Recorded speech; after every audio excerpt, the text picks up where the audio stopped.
Hey everybody, welcome to Obscurities and Miniatures. We finally got the vignette of death with the white Gigalion in front of us. So in case you haven't seen this thing, because I'm sure there's a million other people doing unboxing videos of it, but I'm going to show you how to build it.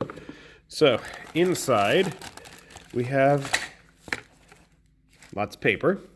We don't care about that right now. We care about the good stuff. And how someone say, that's heretical, that's sacrilegious, how could you set aside all that wonderful gaming supply? Well, because I want to build it. It's pretty simple. Bases. Big base. I was going to say, interestingly, we don't have any kind of... Nope, we do have a base topper. So in case you haven't seen it, that's where the lion likes to hang out. And thankfully, we have, just like some of the other pinup models, even though it's upside down right now, each survivor actually is designated by a letter, A, B, C, and D, so that way we can get all the parts nice and easily separated and not get things absolutely confused. And just in case for any bizarre reason, nope, our lion does not have parts labeled because he is the only one that has such large pieces. So I'm going to start with the lion and then we're going to build the survivors, okay? So here we have all the parts for the Gigalion laid out along with a curious onlooker over here. So a couple of points of interest. So you have the main base topper. What you're going to want to do is you have 3 designated spots. The oval is going to be where all the carcasses and leftovers are going to lay, and then we have the 2 plugs here are going to form the rest of this big monolith face on the face of plane of faces. So my thought is, because obviously if you're going to paint this, I would leave this part out. You can go ahead and glue on the rest of the base of the face and then leave that part in there. It'll come out nice and easily, even though the rest is glued on. So that's what I'm planning to do. While I do that, the next step is going to be obviously get the 2 halves of the body all together. So we'll do that, and then we're going to put the rest of the body on. So we've attached the base and we've started the body. Not much to look at yet. Easiest thing to do now, I would suggest, would be the rear legs, and they're obviously going to be keyed in there, and they fit pretty nice and smooth, if I can hold them correctly. Voila. So let's get those put on next. And now we have the beginnings of the lion's body. So his forelimbs are pretty simple, same thing. We have a nice keyed in section, and it's just going to attach like that. And then we're going to put the other limb on right in the slot as well. So let's do that. So our lion is beginning to take further shape. We've got the front limbs all attached. And I forget how he's supposed to go in the end. He's getting there. So the next thing I'm going to want to do, I'm going to start the head. We have the top half right here. You're going to glue the teeth that went flying off right in there. And then for the bottom half, you're going to find this nice little oval indentation for the leftover carcass in his mouth. And it's just going to pop the other direction, obviously. Don't make my mistake. Yeah, that looks better. Just like that. You obviously want to get all the pieces and parts lined up there. Hopefully better than I did. So I'm going to put the head all together, and then we're going to do the mane. The mane itself is actually just 2 pieces. You could, hypothetically, and I'm going to try this myself, glue them together like so, and then attach them once your head's on. I think that's what I'm going to do here. So you can see here we've got the body attached to the lower part of the jaw, and then the top part is going to go on just above it like so, but I think it'd be a little bit easier having the mane on to help kind of support it all. The mane, if you've glued the 2 pieces together, are going to fit nice and snugly in there, and you can put a nice layer of glue to kind of smush everything together and gel it all in, and then we'll have a nice indentation for where his face is going to go, and then we'll get those last 2 feet on as well. Let's get that glued on. Mane is now attached, And then ever so easily, the head's going to go right there.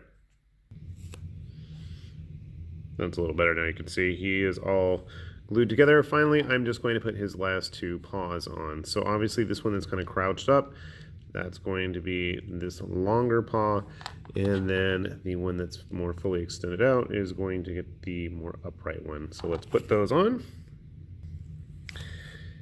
And that's it. Gigalion is done. Now the reason I haven't actually glued him down is because I like to make sure that everything is going to work all nice and neat. And I always do my legs last just to make sure that I can dry fit everything on the base. Now we say I have a couple of seams there that are going to need some cleaning up, and I didn't actually attach that yet. We'll just stick his little treasure trove back in there, pop everything on the base, and voila, you have yourself a completed Gigalion. Whee! But yeah, I'm not going to glue him on the base yet, just so that way we can actually get everything all painted prior to that. But he fits nice and snug. So, on to the survivors.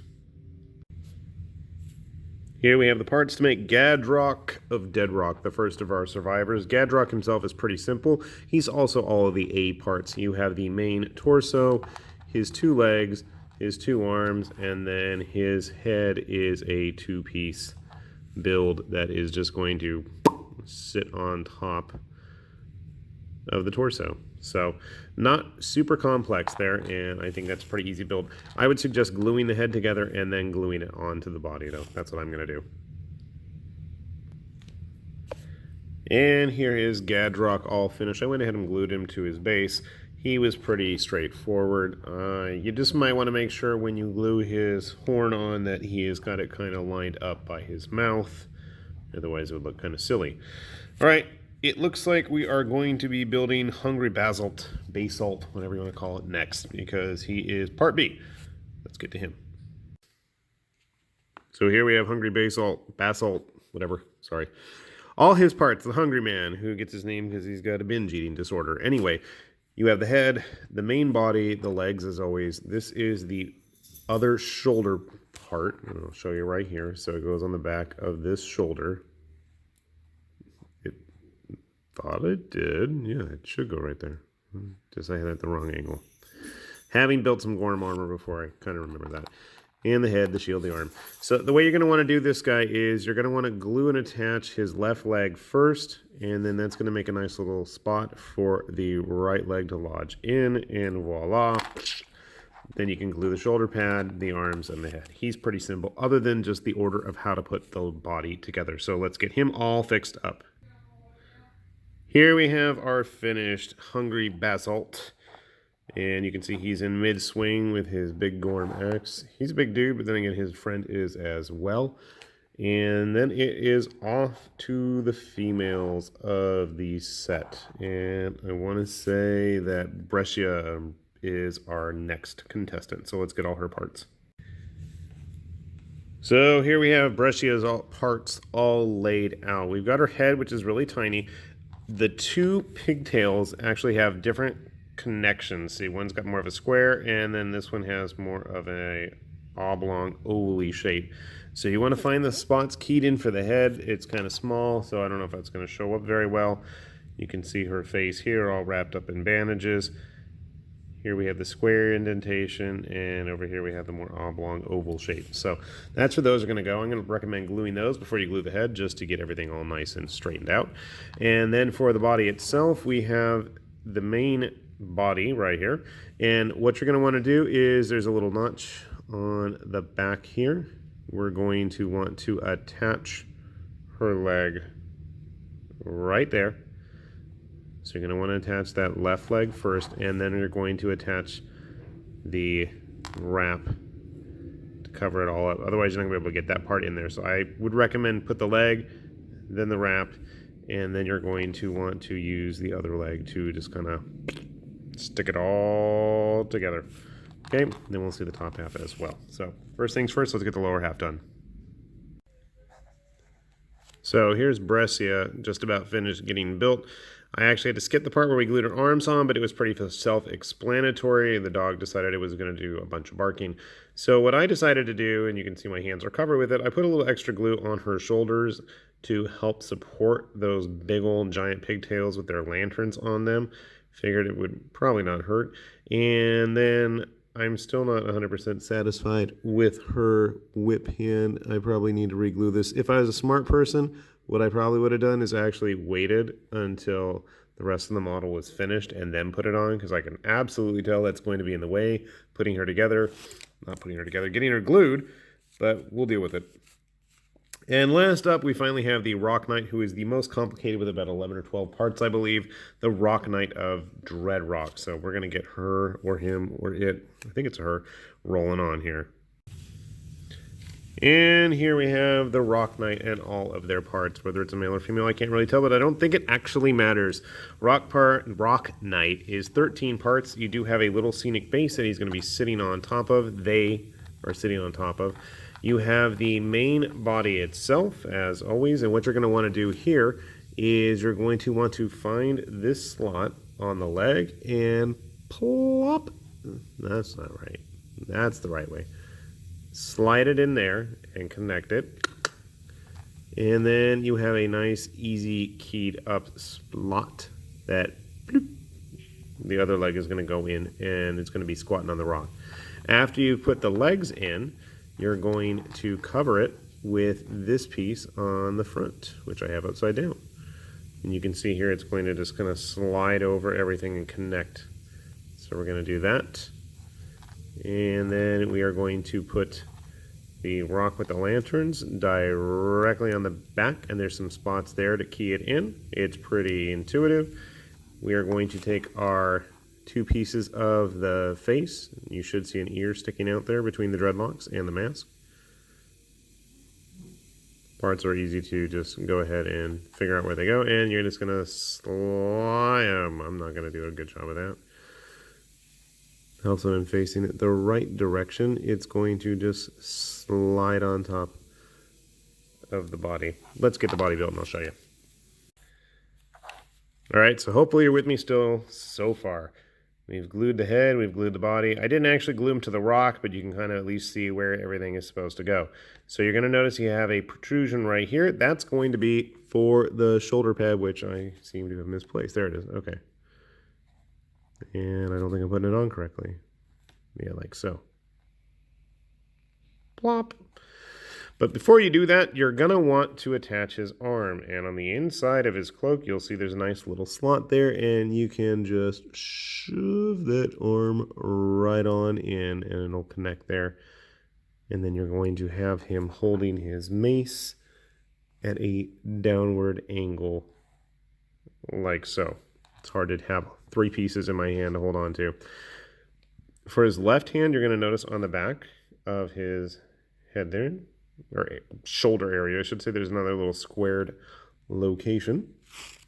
We're going to go ahead. He's reaching down, and it looks like he's tying up his sash with that. So you're going to have it like so, and then this is probably the most delicate piece next to Brescia's whip. If I can even hold it. If I can even get it in focus, it's here. Let's see if I can show you. Yeah, it's his hand holding two little strands of string. You're going to tie that on, and it's going to go kind of at the side there, like he's tying everything together.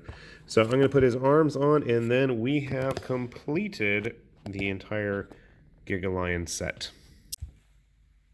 Alright, the Rock Knight is all done. So I cheated. I put a little bit of extra glue since the hand has a tiny, tiny contact point and it's kind of resting on the knee. I went ahead and put a little extra glue in there. And the same for the hand on the hip tying. It looks like he's actually tying the sashes here to his rock. So holding that all in place. One way or the other, our Rock Knight, who I now have totally displaced from his lovelorn rock, I think it is a he, I'll have to check on the card, is finished along with the rest of the crew who are, that's not the right model. Where did I put the other one? Oh, Brescia is still not actually attached to her base, just so I can kind of get in there and get everything dealt with Ah, here, she can get mauled by old school lion here. So I think this is a pretty cool set, considering the amount of stuff that you get in there, as well as the models and the rules and the whole showdown thing going on. I think it's a really cool set. And in case this wasn't enough for you, I had the nice handy dandy cheat cards with their stats on them available as well. So I am really, really eagerly hoping that we see some more of these little vignettes of death. Vignettes. I don't know what I'm saying anymore. It's been a long day at work. Anyway, I hope we see more of these sets come out in the near future. Obviously, the antelope would be an obvious choice. You know, who knows what might be coming down the line. I know there's rumors and echoes of stuff stirring in the campaigns of death and the Dreamer expansion now, but I like the idea of everybody, you know, special survivor models. I mean, you know, I just love building the models anyway, so I'm just in seventh heaven. And the complexity and the posing of the models themselves really is quite cool. So big thumbs up to the Kingdom Death crew and their engineers for coming up with such cool models, and hopefully we see even more in the near future. With that said, this is High Lord Tamerlane with Obscurities and Miniatures, and I'd like to thank you once again for watching, and hopefully you guys will be back for more, because we certainly will ourselves. Take it easy. See you later. Bye-bye.